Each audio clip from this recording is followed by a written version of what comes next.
Tuhan baik. Amin. Haleluya. Mari kita mengucap syukur dalam segala hal, sebab itulah yang dikehendaki Allah bagi kita dalam Kristus Yesus. Apa kabar Bapak Ibu Saudaraku? Dahsyat luar biasa. Tuhan Yesus baik. Amin. Terima kasih buat Tuhan. Mari kita baca firman Tuhan. Kita buka Mazmur 144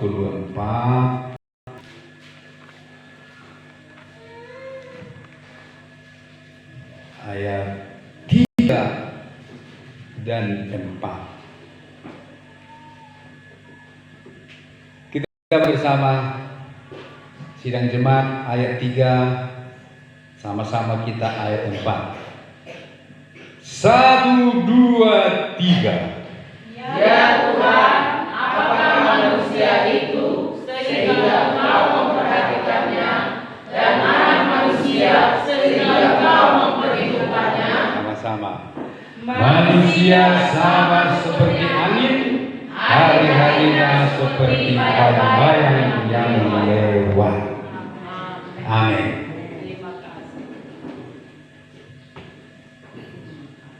Ini adalah manusia. Manusia itu seperti angin. Sama seperti angin,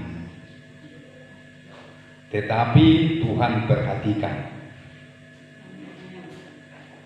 hari-harinya seperti bayang-bayang yang lewat. Kalau dikatakan seperti angin, berlalu begitu saja, seperti angin berlalu. Seperti angin berlalu, artinya sia-sia. Sia-sia. Tetapi ayat 3 berkata, manusia itu Tuhan perhatikan dan Tuhan perhitungkan. Nah, bagaimanakah Tuhan menjadikan kita berharga? Tuhan datang melawat manusia.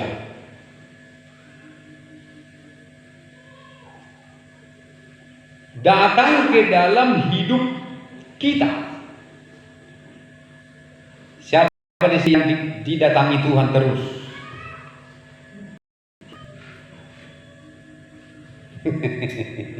Semuanya kita terus didatangi Tuhan, diperhatikan Tuhan.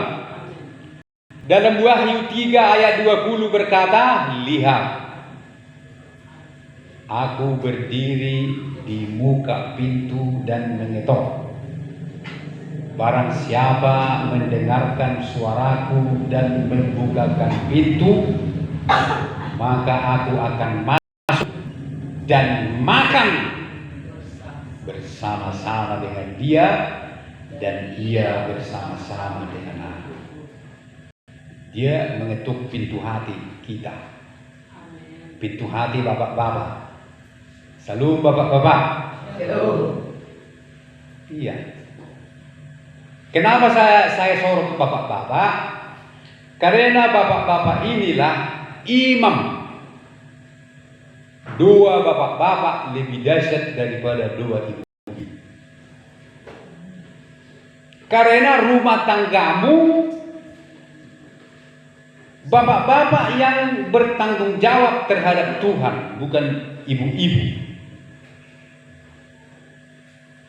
Itulah makanya ketika Tuhan Allah pun mau memberi berkat, menjanjikan berkat kepada keluarga Abraham, Tuhan berbicara kepada Abraham, bukan kepada Sarah.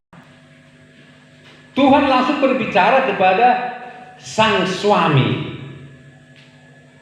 bukan kepada sang istri. Oleh karena itulah manusia, bukalah hatimu kepada Tuhan, supaya hidup kita yang seperti angin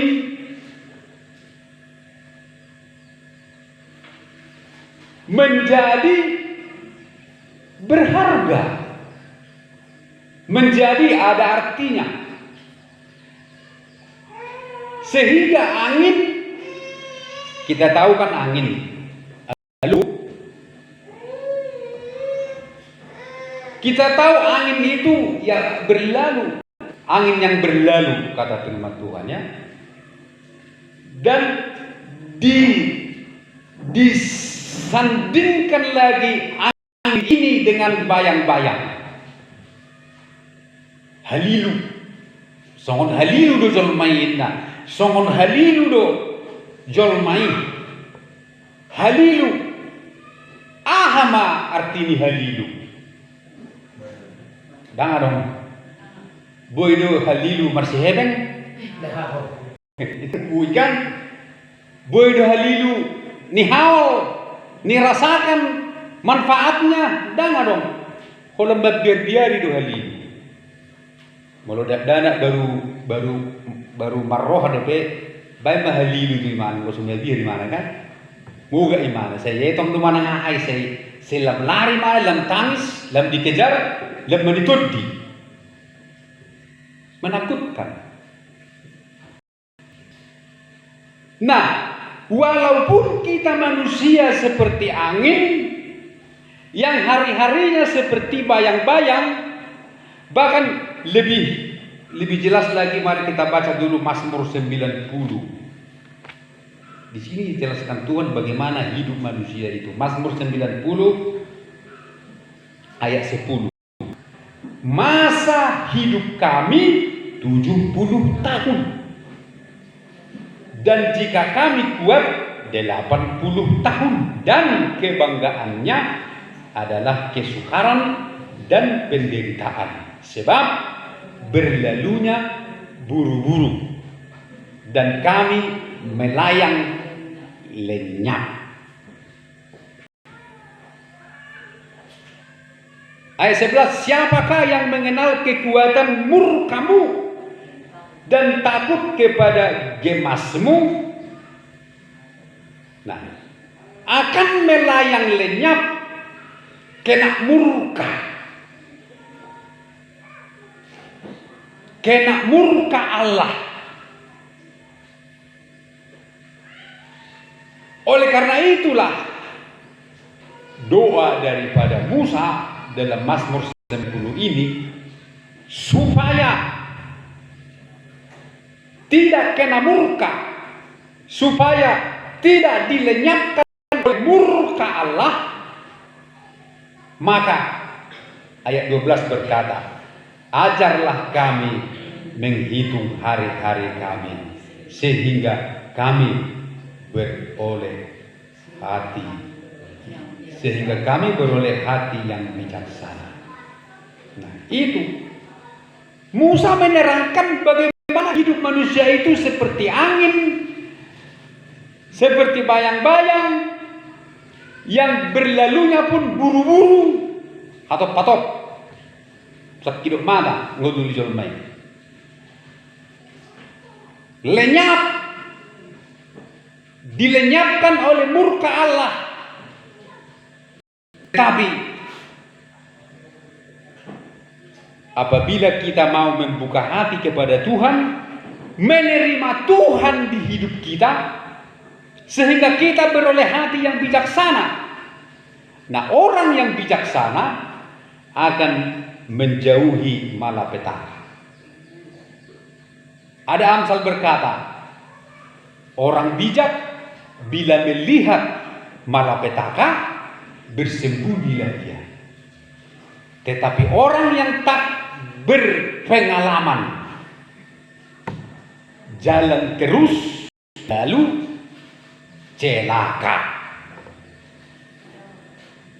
Nah, di sini Musa sudah menunjukkan ada murka Allah, ada kekuatan murka Allah, ada gemas, geram Allah kepada manusia. Tetapi manusia yang mau beroleh hati yang bijaksana, yang mau menghitung hari-harinya, yang memperhatikan langkah-langkahnya, akan luput dari murka Allah, akan luput dari geram. Dan harta tidak bisa melepaskan orang dari maut, tetapi kebenaran. Nah, manusia itu tidak diinginkan Tuhan binasa lenyap. Kalau dikatakan binasa lenyap, bukan seperti orang mati di kuburan. Kalau orang mati di kuburan kan dia tidak merasakan apa-apa lagi. Tetapi kalau sudah masuk ke dalam penghukuman kekal, kalau masuk ke dalam kematian kekal, masuk ke dalam geram Allah, murka Allah yang kekal selama-lamanya. Selama-lamanya akan mengalami penderitaan, siksaan, aniaya. Karena tubuh jasmaniahnya yang di kuburan itu akan dibangkitkan kembali, dihidupkan kembali untuk menerima siksaan. Jadi unangin narohamu molodung mate nung ngasai sude ajaran di saksi Jehovah du somoni. Amin. Ajaran di saksi Jehovah do madok molodung mate ngaselesai besudi. Si Paulus madok molo somoni do hita molo mate ngaselesai sude bah toy mahita berbuat dosa. Toy mahita manakko, toy mahita melakukan banyak kejahatan. Alai dan somoni justru molonung mate hita disima hita mulai masuk Tuhan muluan na saliling-liling na sonang nasodong bedi sisi ayon manang masuk do tu siksaan penderitaan kekal. Makanya tabigi marit di adong duit di batak na tabuh bigi rimangi di bagas rohami ati do kete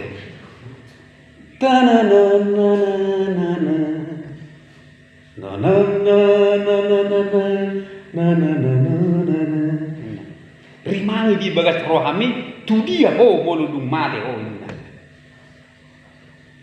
Oleh karena itulah manusia yang diciptakannya itu dia tidak mau sia-siakan, dia mau perhatikan, dia mau buat yang tak berharga, yang hidupnya seperti angin lalu, diubah oleh Tuhan, diperhatikan Tuhan menjadi angin yang bertiup. Dalam Mazmur 104 kita melihat, ini harus saya ulang sedikit lagi, sayang sekali dilewatkan. Mazmur pasal 104 ayat 4. Ini tentang Allah. Allah yang membuat angin sebagai suruhan-suruhanmu dan api yang menyala sebagai pelayan-pelayanmu. Manusia dari seperti angin yang hanya berlalu. Tetapi diubah oleh Tuhan, diperhatikan oleh Tuhan, diperhitungkan oleh Tuhan menjadi suruhan-suruhannya, sehingga angin yang hanya berlalu begitu saja diubah oleh Tuhan menjadi angin yang ditiupkan oleh Tuhan, angin yang diperintahkan oleh Tuhan, angin yang disuruh oleh Tuhan, artinya melayani Tuhan. Jadi kalau hidup kita mau melayani Tuhan, kalau hidup kita mau melayani Tuhan, kalau hidup kita mau disuruh-suruh oleh Tuhan, maka hidup kita yang tak berharga ini menjadi berharga, mulia, dan indah. Jadi maulah disuruh-suruh Tuhan. Yang mau disuruh-suruh Tuhan, amin, katakan amin. Boleh suruh malam minggu, malam minggu, malam minggu, malam minggu, malam minggu, roh malam minggu. Membuat rihit, roh membuat rihit. Disuruh kusan, roh yoloi. Sehingga hidup kita yang dulunya tidak punya apa-apa, yang miskin sekalipun, yang bodoh sekalipun, yang hina sekalipun di tengah-tengah masyarakat, bisa diangkat oleh Tuhan untuk mempermuliakan namanya. Yang penting mau disuruh-suruh Tuhan.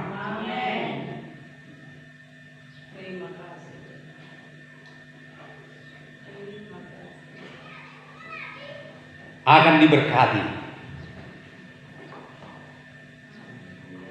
Kita melihat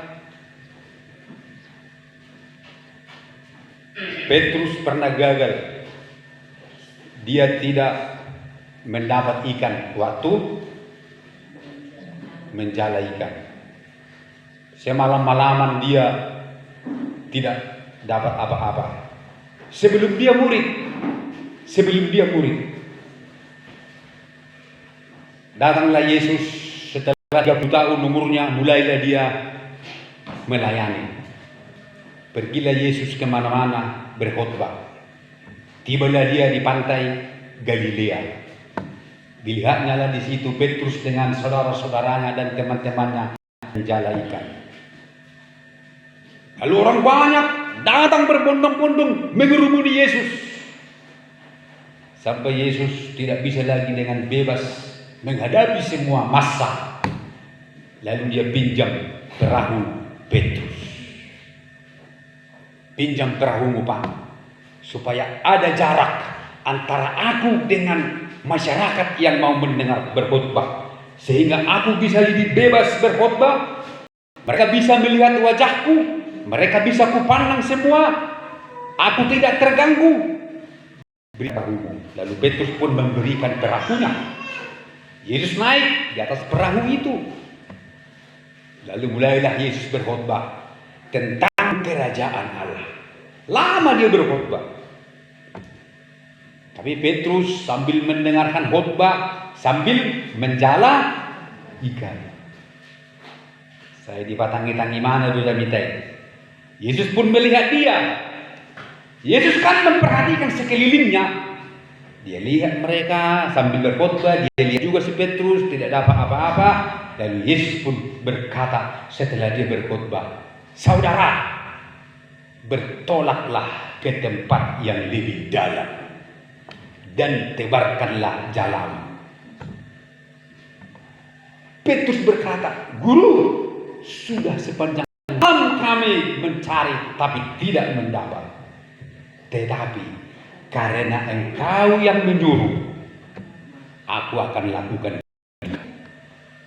Karena Engkau yang menyuruh. Coba kalau dia tidak mau disuruh. Tapi karena dia tidak banyak kritik, dia tidak kontak ketika disuruh, tidak masuk akal suruh perintah Yesus ini. Karena berbeda dengan ilmu perairan. Amin. Karena Petrus kan udah pengalaman. Dia orang Galilea. Galilea itu ada danau yang namanya Danau Galilea. Dia sudah sering berenang di situ. Dia sudah sering di situ menangkap ikan. Tidak masuk logika apa yang disuruh oleh Yesus. Tidak mungkin dapat ikan karena bukan begitu yang terjadi, yang berlaku di daerah itu. ada kunci-kunci khusus untuk bisa mendapat ikan. Tetapi dia disuruh Tuhan, dia melakukan apa yang disuruh Tuhan, dia tebarkan jalannya dan akhirnya dia mendapat banyak sekali ikan sampai jala mereka koyak. Bukan hampir koyak lagi, koyak. Jadi kalau Tuhan yang menyuruh, ada berkah. Amin. Mengapa diberikan Yesus ikan-ikan banyak kepada Petrus? Yesus itu tidak mau gratis. Karena Yesus sudah meminjam perahunya. Maka itulah ongkosnya. Amin. Amin. Ya. Jadi kalau kita melayani Tuhan, kita kasih rumah kita dipakai Tuhan, kita kasih hidup kita dipakai Tuhan, Tuhan akan bayar. Dia tidak mau gratis. Dia tidak mau jadi beban. Tetapi percayakah ibu bapak? Nah, ini pergumulan kita. Karena Yesus yang menyuruh, apapun yang disuruh oleh Yesus berhasil. Walaupun untuk mendapat uang, Yesus bisa lakukan. Tidak harus pergi jauh-jauh ke sana kemari cari uang. Di mana-mana uang ada. Amin. Di mana-mana uang ada.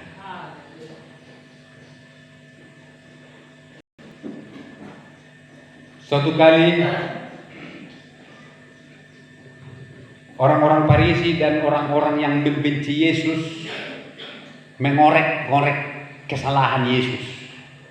Lalu ditanya, terus gurumu itu bayar pajaknya dia, katanya.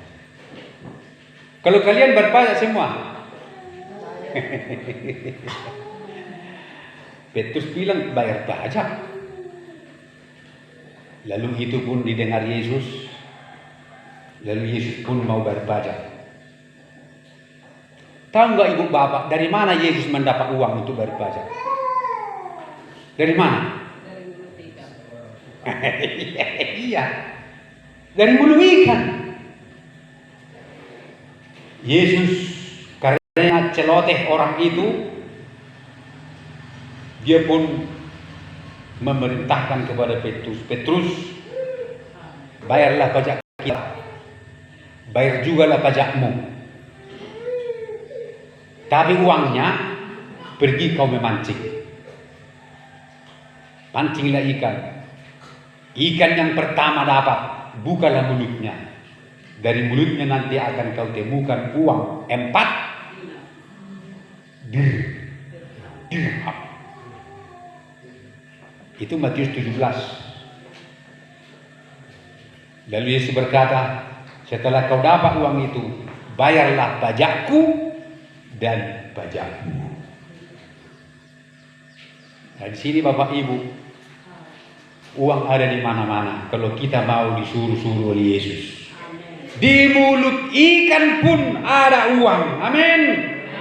Tidak hanya di mulut ATM mandiri. Tidak hanya di mulut ATM bersama. Di mulut ikan disediakan Tuhan uang bagi orang-orang yang mau melayani Tuhan. Yang mau disuruh oleh Tuhan. Karena itulah manusia yang seperti angin diubah oleh Tuhan menjadi suruhan-suruhannya yang melayani Tuhan seperti api yang menyala-nyala. Jadi kita jangan hanya sekedar nama Tuhan, jangan hanya sekedar mengikut Tuhan. Artinya di sini Mazmur 104 ini disebutkan lagi, dan api yang menyala-nyala sebagai pelayan-pelayanmu. Artinya kita menjadi suruh-suruhan Tuhan yang melayani Tuhan menyala-nyala seperti api. Tidak malas-malas. Gudang do Kristen alai malas-malas. Marminggu pisah sebulan. Shalom. Ima suruhan di Tuhan na malas.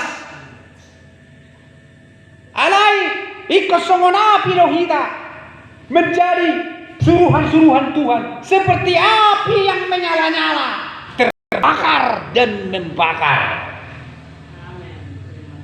Unang bolong dia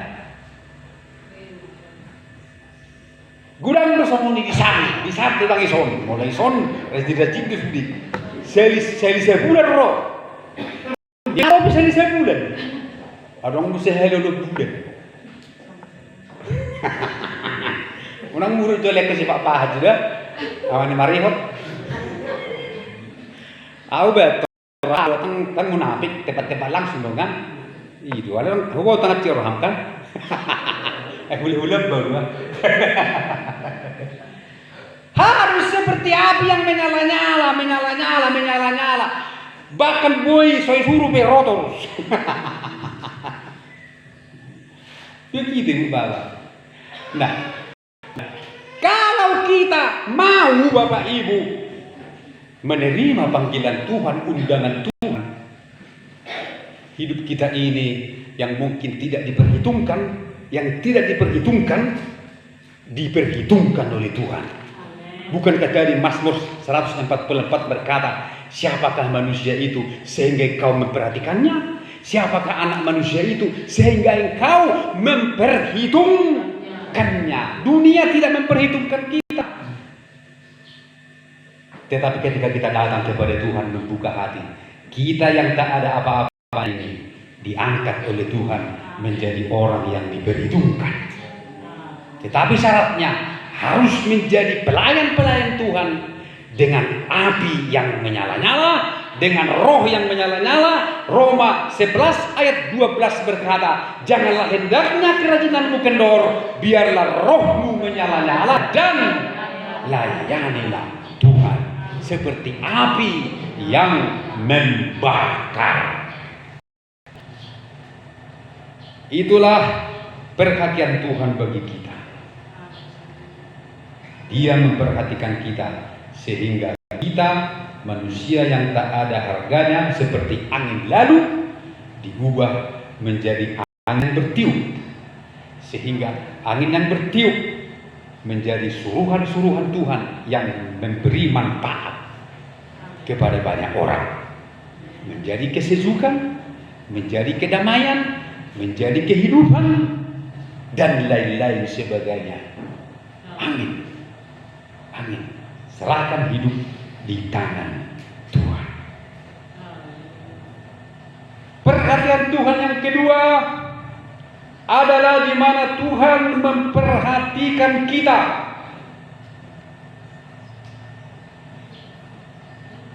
Dalam setiap langkah-langkah kita. Ayat 31 ayat 4. Ayat 31 ayat 4.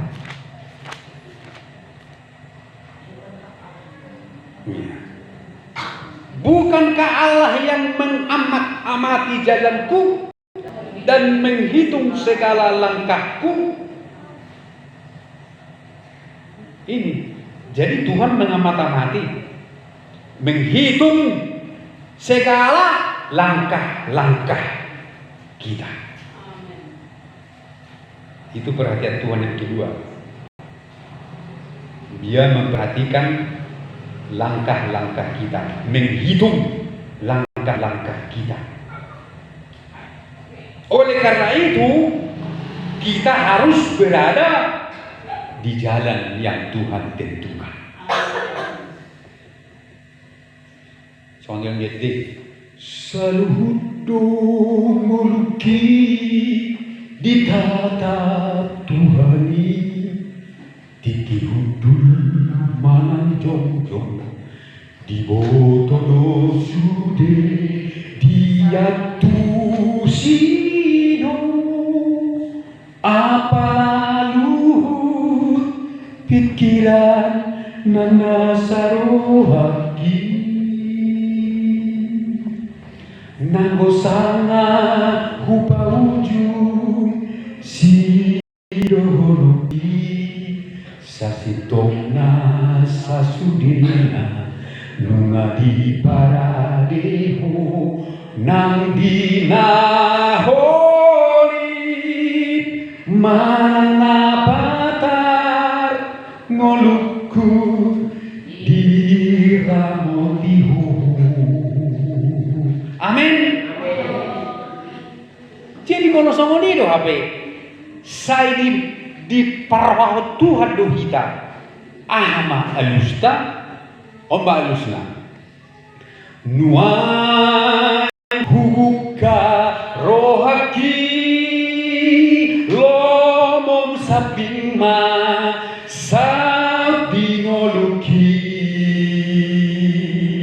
pareso sudepa ngalahoki, adik manipi ang didalaki.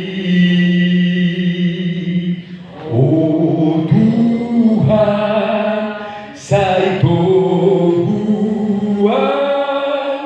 Tuhan ang tusul. Las jom-jom mahidalang na habis tiki. Tugas ni Pak Pari hono mangan dia dah. Hari Minggu ikut dia hono budaya lain dia dah. Solo dah. Nah, Pak Mari hot dia hono Solo hari Minggu. Jauh sarap budaya laiku. Haleluya. Tete hono dia. Saluhut dongoluki di Tuhan. Terima kasih Tuhan, kami mengerti hidup kami yang Kau perhatikan. Kami buka hati begini.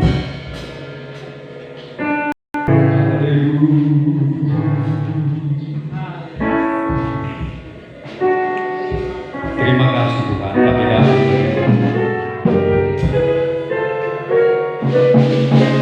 Haleluya, haleluya.